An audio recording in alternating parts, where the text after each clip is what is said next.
Hi guys, this is Chet here from Avion Technology here in the Chicagoland area. We are a digital agency. We work with a lot of small businesses, help them scale up, and work with a lot of small digital agencies and help them scale up as well.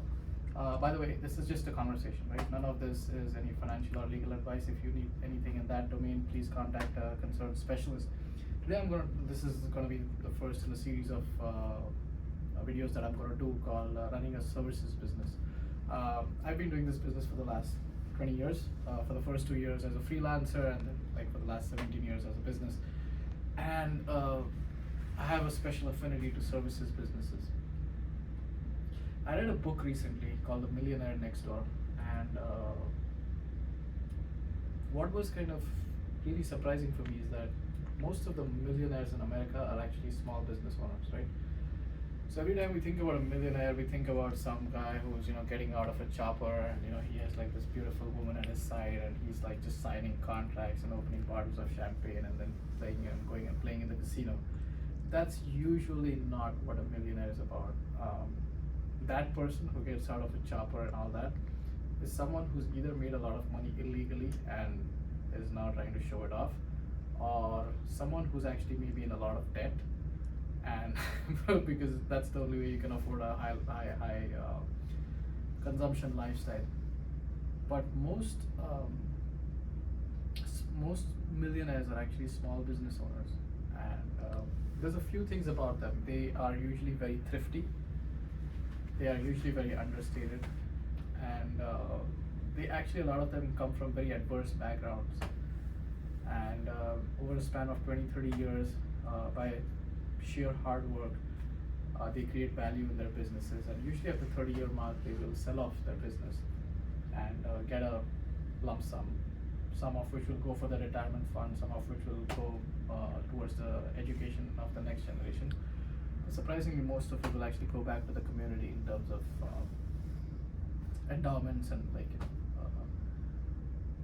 trusts and just social service.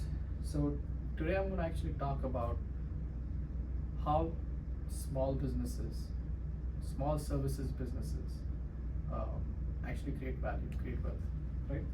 So on the y-axis is what I call, so the basis of all services business actually is your hourly rate, right?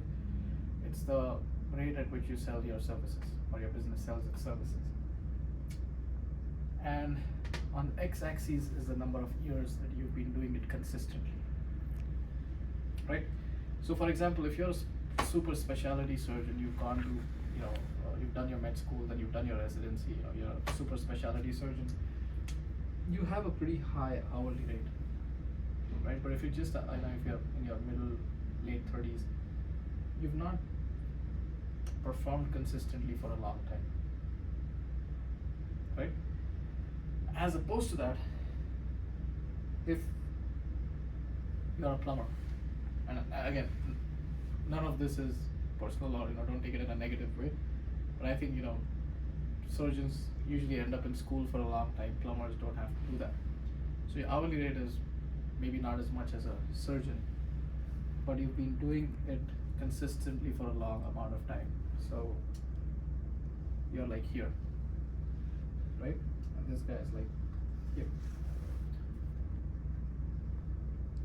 So the key to maximizing your value in your small business is actually investing a lot in your skills, so that your hourly rate goes up. How do you do that? By continuous learning, upgrading of your skills, and targeting a specific niche, right? So it's all about demand and supply. The market pays you for your skill sets. The market, the demand is created by demand and supply, right? So if you have skill sets which are extremely in demand, the market will pay you a lot. So your hourly rate. But that's not the only vector. The second vector is how many years have you been consistently delivering your service, right? Because if you've not been consistently delivering your service, then you'll be out of the game pretty soon. So the best place to be is somewhere like this, where you have specialized skill sets. It's a blue ocean market, but at the same time you've been delivering that service for a long time, right? That's when you're going to create maximum amount of value in your business when you exit, when you liquidate your business. So this was just a small vignette. You know, we plan to do this video series running a small business with some very specific insights in terms of how we can help you scale up your business. A lot of small business owners, you know, it's like a hamster on a treadmill. You spend so much time working in the business, they don't have any time to spend on working on the business, right? So I think, you know, I hope some of these videos can help you. So what's the takeaway from today? The takeaway from today is that be in a niche. Now, whether that's a geographical niche, whether it's a skill set niche, you know, doesn't matter, but be in a niche where it's a blue ocean market where you don't have too much competition, right? So you can command a good per hour rate for your skills. That's number one. Number two is, don't forget the part about delivering consistently, right? You gotta deliver consistently 5, 10, 15, 20 years. And that's when, you know, a reputation comes in, a goodwill comes in the market. And then at that point in time, you know, you will, the business will almost run on an autopilot, right? Once you build a good reputation. And then that's when, you know, you will be able to create a lot of wealth. One of the things that will help you get there in the lead gen part of it is having an awesome website, doing some good digital marketing. And if you have a lot of existing customers, you know, helping to retain them through customer engagement through an app. So that's usually where we come in, Avion Technology, and work with a lot of small businesses. So if you like this content, you know, send us an email. You know, this is our phone number, and give us a shout. We'd love to work on your website.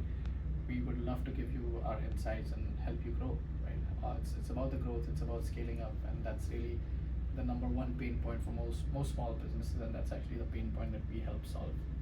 Thank you so much. Have a great day, and I'll see you on the other side of the weekend. Thank you.